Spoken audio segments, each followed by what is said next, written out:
Si Janjan na handyman, tuturuan tayo kung paano mag-edging ng maganda sa isang drain, water drain.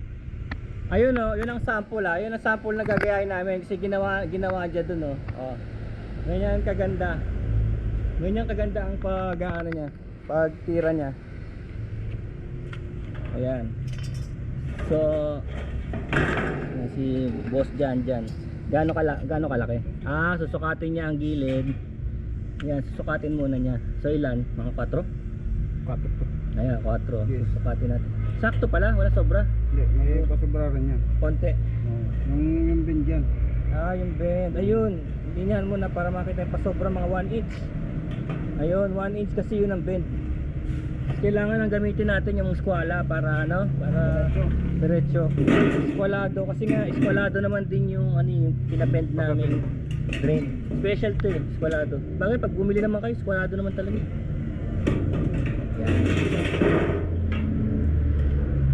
Lahat pala, ayan. Okay. Tapos kakatin na. Hindi naman mahirap ikat to, si manipis lang.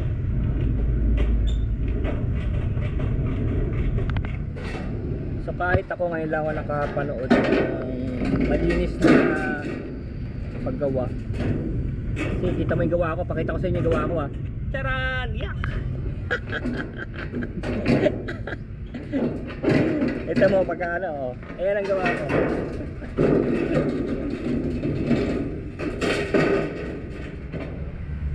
So itong mga drain na to sa tubig, ano to 6 no? 6 no? Standard to 6 di ba? 8 feet, 8 feet pala to mga to. 8 feet yan.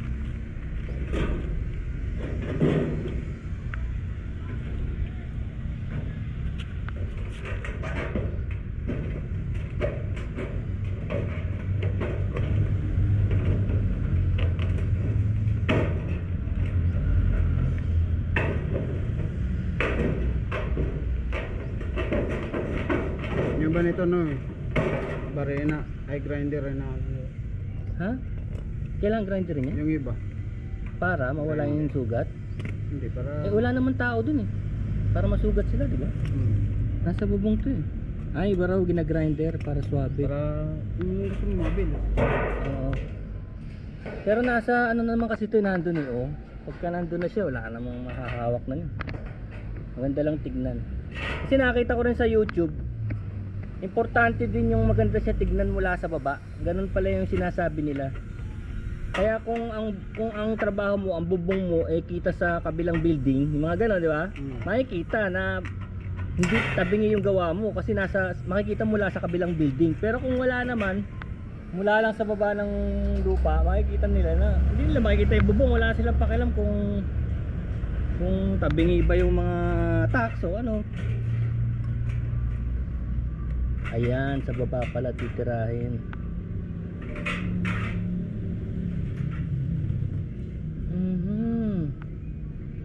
So kakanayin mo sa loob ano, yung pagka-bend niya. Ayun. May linya rin. Medyo ano pa rin Tsaga no. Gusto mo talaga maganda no. Para nasa loob to. Oo, sa loob. Kaya pala malinis. Kasi kung di mo gaganyanin yan, kung bara-bara, sabi mo sa labas na lang no. Pero hindi. Sa loob.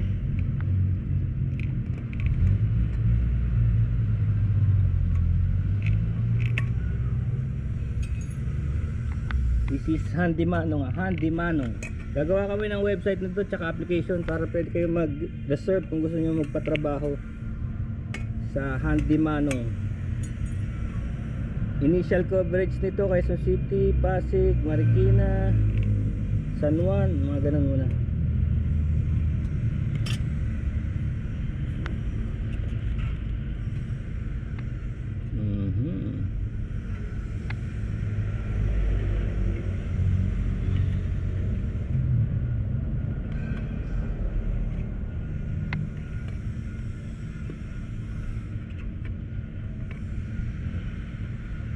Ganun, may pang ano na tayo nito.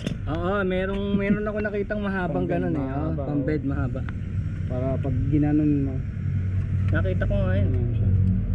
Slice na malalaki yung ulo.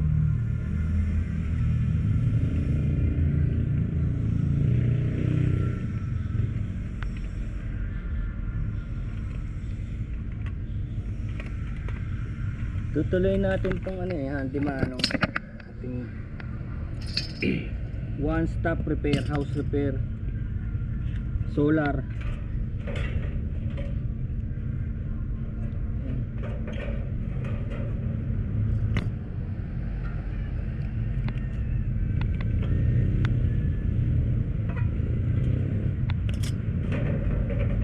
Hindi naman matagal eh, no? Usisi lang. Busy lang talaga. Usisi lang talaga na parang ang nag-art. Ano ka lang talaga, tiyaga lang. Tiyaga lang sa parang nasa eskwelahan.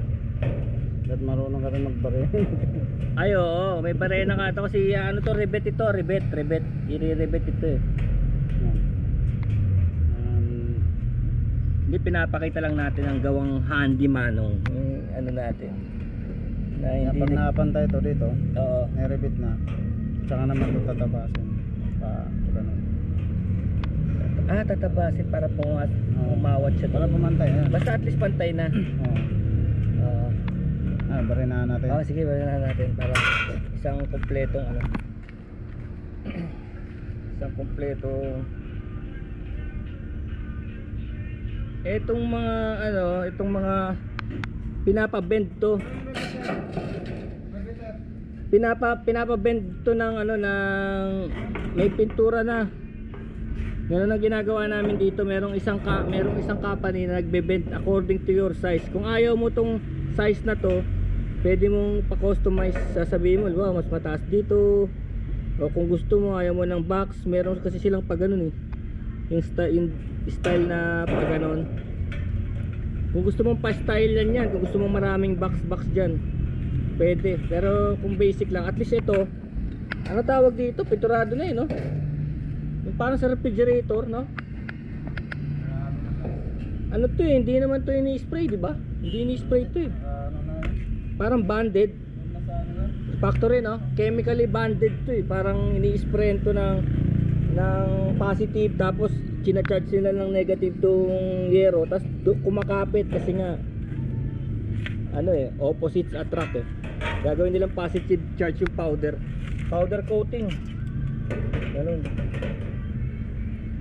Kaya matibay siya parang sa mga refrigerator.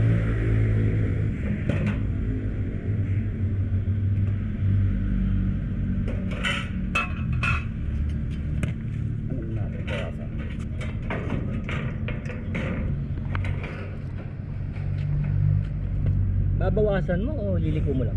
Bawasan. Hindi na ililipat to. Bawasan na. Bawasan na to. Ayun, para malinis dun sa taas.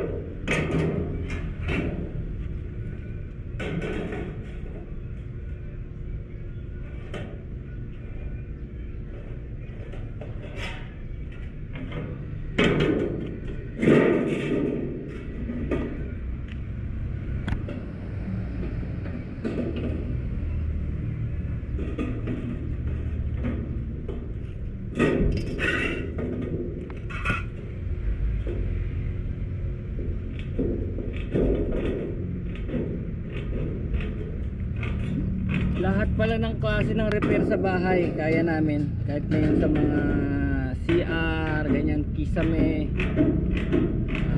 additional na kwarto,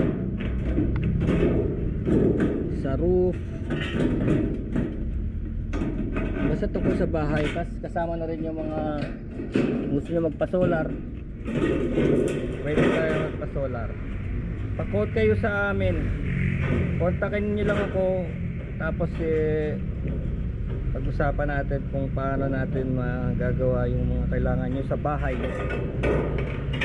Yung maganda at saka matipid, practical. Kasi tignan nyo Ito medyo mahal itong klase na to kasi nga anodized. O may ano siya, may coating, powder coating. Pero tignan niyo yung ibang mas mura, oh. Tignan niyo, oh. Tignan niyo yung mas mura, ah. Tignan niyo, oh. Oh. See? Di ba? Yan.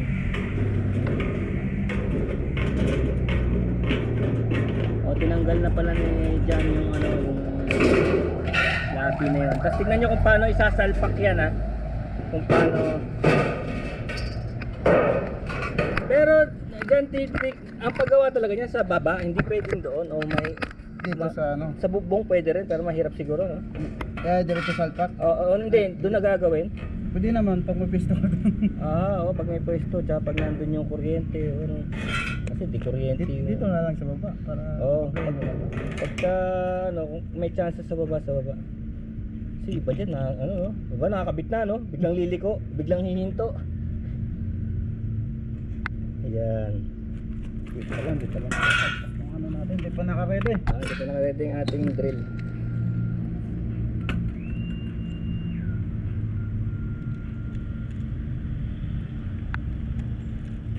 Ayan, yan yung aming drill na may torque. May torque yan. Kaya pagka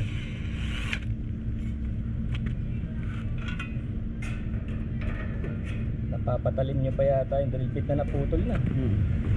Nasa lang. Nasa ano pa. Ang gamit sa pag-asa, grinder. Grinder. Kailangan alam mo lang yung angulo, no?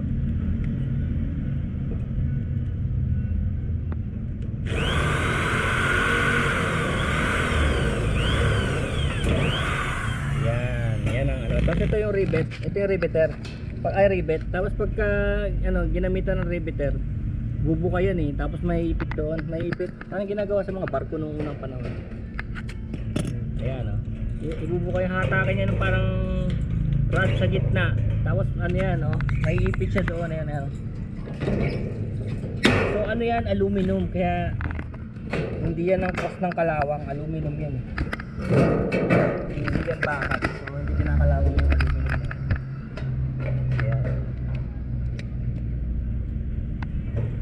So yan, ito ang style dito, pampapaganda lang, pampaganda. Pero pagka-actual, diba? Pwedeng dikitan din yan muna eh, no? Dinidikitan muna yan ng pandikit sa loob para sigurado. Yung iba. Elastosil o Bulkasil. Maganda yung ano, Elastosil. Elastosil ang sinasuggest ni Jan dyan eh.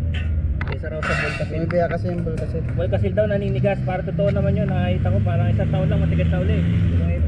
Bumibaya. Oo, kailangan mo na uling patungan, retouch. Ayun, tama nga pala.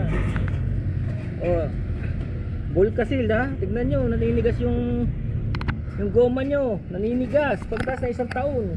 Yung Elastosil daw, hindi, Pioneer yun eh. Pioneer.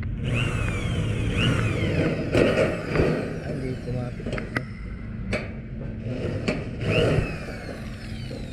Saka maganda pala ang bibilin mong drill may torque. No? May torque yan, di ba? Wala. Wala. Wala. Tinatansya nyo lang.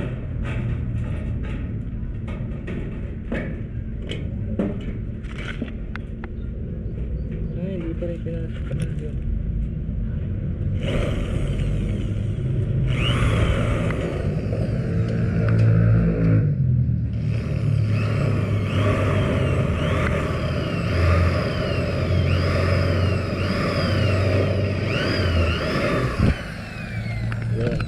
Hindi naman kailangan marami, no? Yung talagang ano lang eh.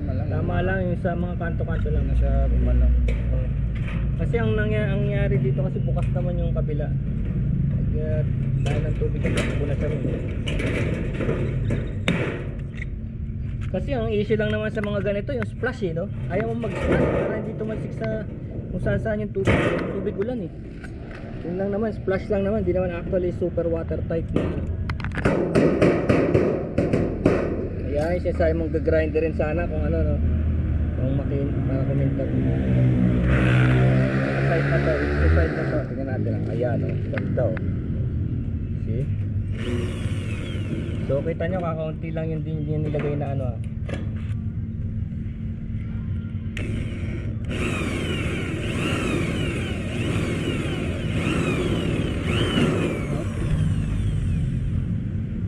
Wala eh.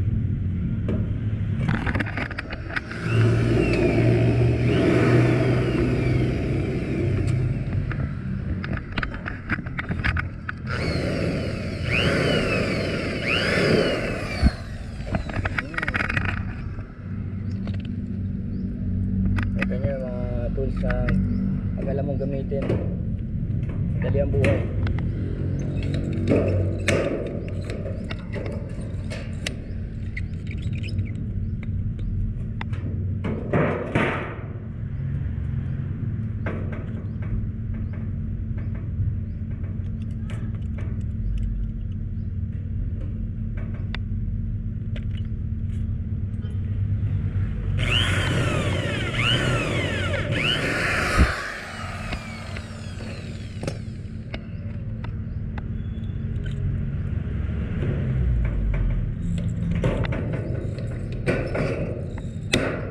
Yun.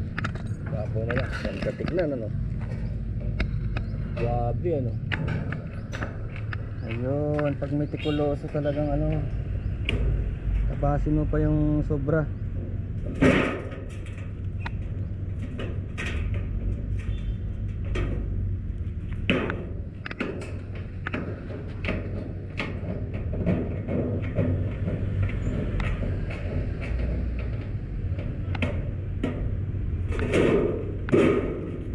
Ano yung martilyo? Indian pa.